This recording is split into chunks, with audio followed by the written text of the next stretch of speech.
But first, one of the causes of today's threat of power blackouts in New South Wales and a predicted horror summer ahead, says the energy regulator, is Australia's energy poverty.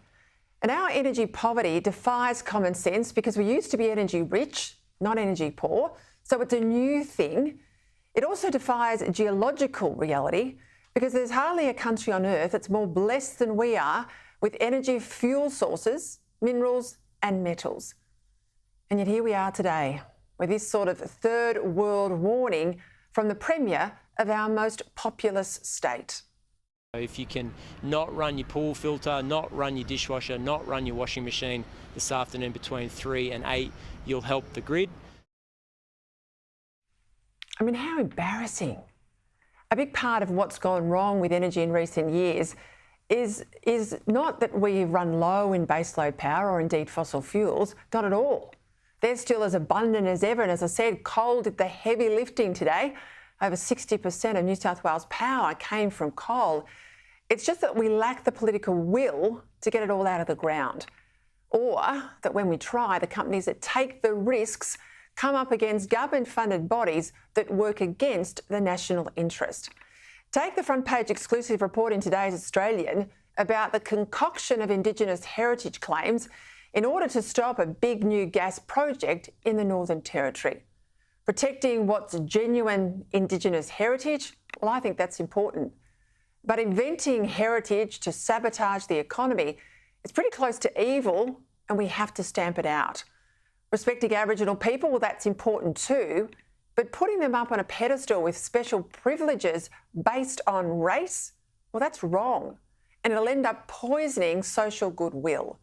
So what's the bombshell in today's Australian?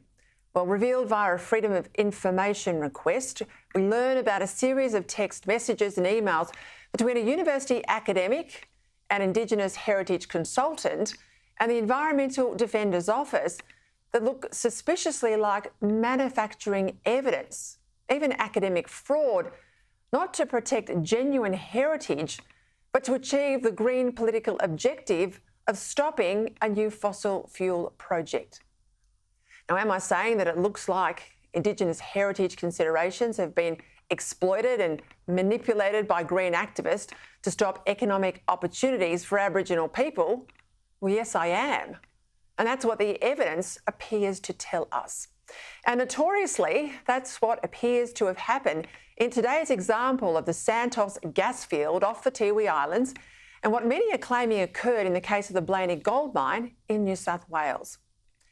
Now, as you plough through the FOI material in today's report, there's one text from the academic Michael O'Leary from the University of Western Australia, where he asks the Environmental Defender's Office whether the preliminary report, quote, meets your expectations, and then he offers to edit it if it does not. Now, surely an academic writing the report is supposed to be operating independently. Well, it would appear not.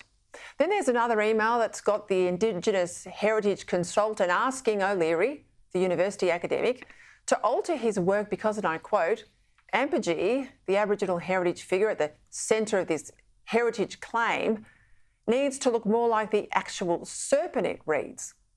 Now, in response, O'Leary says, and I quote, I should try and reproduce an authentic-looking crocodile from a Tiwi artist. Now, come on. Plainly, what's going on here is the confection of some sort of Indigenous tradition, even though what we are referring to here are areas in Australia's north that have been completely covered by sea for at least 10,000 years. In another email, O'Leary says, maybe I'm being too scientific about this, and I should just move the location of Ampegi, this is the legendary spirit, to the area of the lake. Ultimately, he says, I'm just a white fella, and the location of the resting place or home of Mother Ampegi will be made by Tiwi elders and happy to move where it seems most culturally appropriate. Sure, he is just a white fella, but that reads very much as if he's creating something to please the activists who want to stop the project in the expectation then that it'll simply be rubber stamped by Indigenous elders.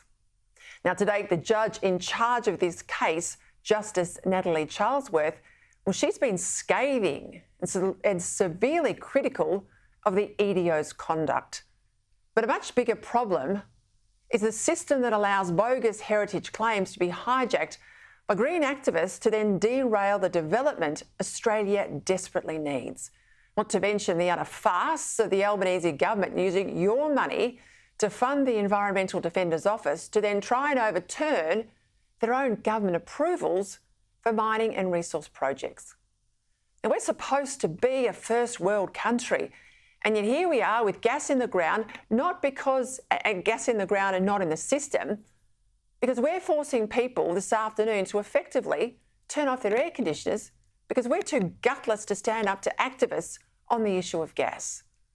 And once again, we see the manipulation of heritage and the exploitation of Aboriginal people. Now, for the cultural left, there's always a big agenda. Aboriginal heritage concerns, well, they're not just about respecting our past and understanding better the first Australians. Environmental concerns are not just about preserving the planet for our children and grandchildren. The real agenda here is always to change the country and to attack the economic and cultural foundations that have made us free, fair and prosperous. Here's another example of this sort of poison that came across my own desk today. It's an email from Melbourne University. Scroll down the bottom and there's an acknowledgement of country that's referring to, and I quote, unceded land on which we live. Now, Melbourne Uni is where I studied law. And as a uni with a law school, it should know there's no question about Australia's sovereignty. To have that line at the bottom of an email is basically saying this is a stolen country and most of us have no right to be here. Now, that's the Lydia Thorpe view of Australia, and I refuse to accept it. This cultural civil war, it's got to stop. And it'll only stop, I tell you what, Australia, when the silent majority start to speak up and reject all the ways we've been made to feel ashamed about our country. The welcomes to country, the lines at the bottom of emails, the three flags syndrome of our Prime Minister. So I say to you, an election's coming, use your voice. Don't be silent anymore. Be part of the pushback that says we are all Australians and that you will no longer cop these activists trying to destroy our country.